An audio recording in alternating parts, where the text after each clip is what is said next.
इधर supreme court के एक फैसले से मदरसों के ऐसे हजारों छात्रों का भविष्य उलझ गया है जो कामिल यानी ग्रेजुएशन और फाजिल यानी पीजी कोर्स कर रहे हैं या कर चुके हैं।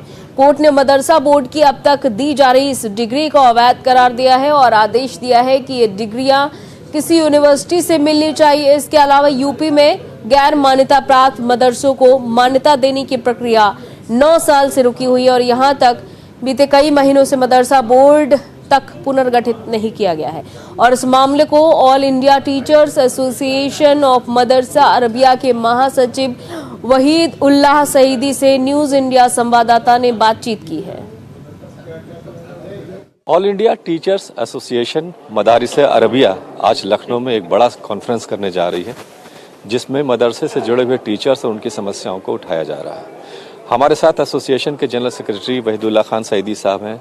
सर, मैं ये समझना चाहूँगा कि जो अभी सबसे बड़ी आपकी डिमांड है वो कामिल और फाजिल के जो स्टूडेंट्स हैं, जिनको सुप्रीम कोर्ट ने कह दिया है कि जो मदरसों में डिग्री दी जा रही है वो वैलिड नहीं है, क्या इसका सोल्यूशन आप देख रहे हैं? सुप्रीम कोर्ट ने ये नहीं कहा है कि मदरसों में जो डिग्री दी जा रही है वो इनवैलिड है। कामिल और फाजिल के नहीं, सुप्रीम कोर्ट ने ये कहा है कि बोर्ड को ये अधिकार नहीं है, बोर्ड को यह अधिकार नहीं है।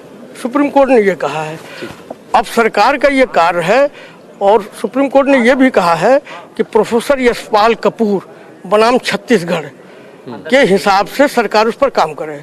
तो सरकार अपने लीगल एडवाइजर पर सलाह ले रही है और सरकार के ये काम है। यह 40 साल से हमारी मांग थी। पर किसी यूनिवर्सिटी से मतलब ख्वाजा मोइनुद्दीन चिश्ती यूनिवर्सिटी ही तो है, वही एक विकल्प है आपके पास कि कामिल और फाजिल की डिग्री को उससे एफिलिएट कर दिया जाए। और अगर ये नहीं होता है तो जितने स्टूडेंट्स कामिल और फाजिल की बोर्ड से डिग्री लेकर के टहल रहे हैं या first year, second year, third year में है या पहले डिग्री ले चुके हैं, उनका फ्यूचर क्या होगा? लेकिन एक भाषा यूनिवर्सिटी ने 2 साल पहले प्रस्ताव भी दिया था जी कि हम सम्मत करने के लिए इनको तैयार है, लेकिन उच्च शिक्षा विभाग ने इस पर कोई कार्रवाई नहीं की, इसलिए कि सरकार ने इस पर कोई दिलचस्पी नहीं ली। सुप्रीम कोर्ट का डिसीजन आए हुए कुछ वक्त हो चुका है।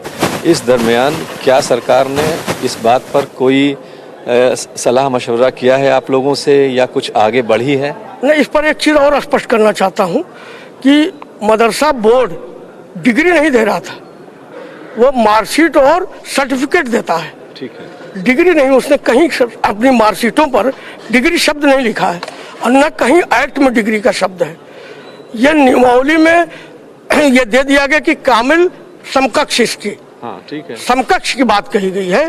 डिग्री जो कामिल फाजिल के इम्तहानात वो डिग्री नहीं है जो मदरसा बोर्ड का। ठीक कह रहे हैं, लेकिन अब सुप्रीम कोर्ट के डिसीजन के बाद ये डिग्री या इसको सर्टिफिकेट आप जिसको कह रहे हैं वो वैलिड तब तक नहीं होगा जब तक किसी यूनिवर्सिटी से एफिलिएट नहीं होगा। ये प्रॉब्लम तो अभी है ना आपके सामने? प्रॉब्लम। अच्छा सर, दूसरी एक प्रॉब्लम ये है कि यूपी में मदरसों का सर्वे भी हुआ था जिसमें बहुत सारे गैर मान्यता प्राप्त मदरसे स्पष्ट किए गए कि ये इतने मदरसे मान्यता प्राप्त हैं, इतने गैर मान्यता प्राप्त हैं। अभी हम देख रहे हैं बीते कई महीने से मदरसा बोर्ड को ही फिर से गठित नहीं किया गया है, तो सारी की सारी चीजें रुकी हुई हैं। तो कैसे इसका सोल्यूशन आप देखते हैं? 2015 से ही मान्यताएं रुकी हुई हैं। जो लोग मान्यता लेना चाहते हैं उनकी फाइलें भी जमा है। आपका तो बोर्ड ही नहीं है, फिलहाल एग्जिस्ट ही नहीं करता बोर्ड। जब से इसका भंग हुआ है, उसका टाइम पूरा हो गया, तब से लेकर अब तक कई महीने गुजर गए हैं, लेकिन बोर्ड ही नहीं गठित, तो मान्यता देने की तो सारी प्रक्रिया रुकी हुई है।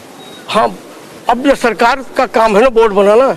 बोर्ड की कमेटी सरकार बनाती है। बोर्ड तो है, बोर्ड नहीं भंग है, कमेटी भंग है। सईदी साहब, मेरा बिल्कुल आखिरी सवाल ये है कि ये बताएं कि क्या आपको ऐसा लगता है कि जो मौजूदा सरकार है क्या जानबूझ करके या डेलिबरेटली इस चीज़ को कर रही है, मदरसों को डिस्टर्ब किया जा रहा है, या कोई नीतियों में ही या आपके मदरसों को चलाने की प्रक्रिया में कोई खामी है?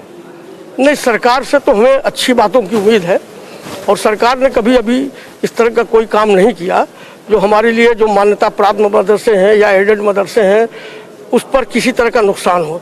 तो ये वहीदुल्लाह खान सईदी साहब, मसला ये है कि कामिल और फाजिल यानी डिग्री और पोस्ट ग्रेजुएशन की जो सर्टिफिकेट दिए जाते थे मदरसों से बोर्ड के जरिए, उनको सुप्रीम कोर्ट ने एक तरह से अवैध करार दे दिया है और ये कहा है कि अगर किसी यूनिवर्सिटी से एफिलिएट नहीं होते हैं तो वो सारे स्टूडेंट्स जो कामिल और फाजिल की डिग्री लेकर घूम रहे हैं या first year, second year, third year में हैं, उनकी डिग्री का कोई मोल नहीं रह जाएगा। एसोसिएशन की डिमांड यही है कि सरकार ख्वाजा मोइनुद्दीन चिश्ती यूनिवर्सिटी से कामिल और फाजिल की जो सर्टिफिकेट्स हैं, डिग्रीज हैं, उनको एफिलिएट करे, ताकि जो एक कन्फ्यूजन बना हुआ है वो दूर हो जाए। शिकायत सरकार से नहीं है, शिकायत हाई कोर्ट से थी, जिसको सुप्रीम कोर्ट ने काफी हद तक दूर किया है।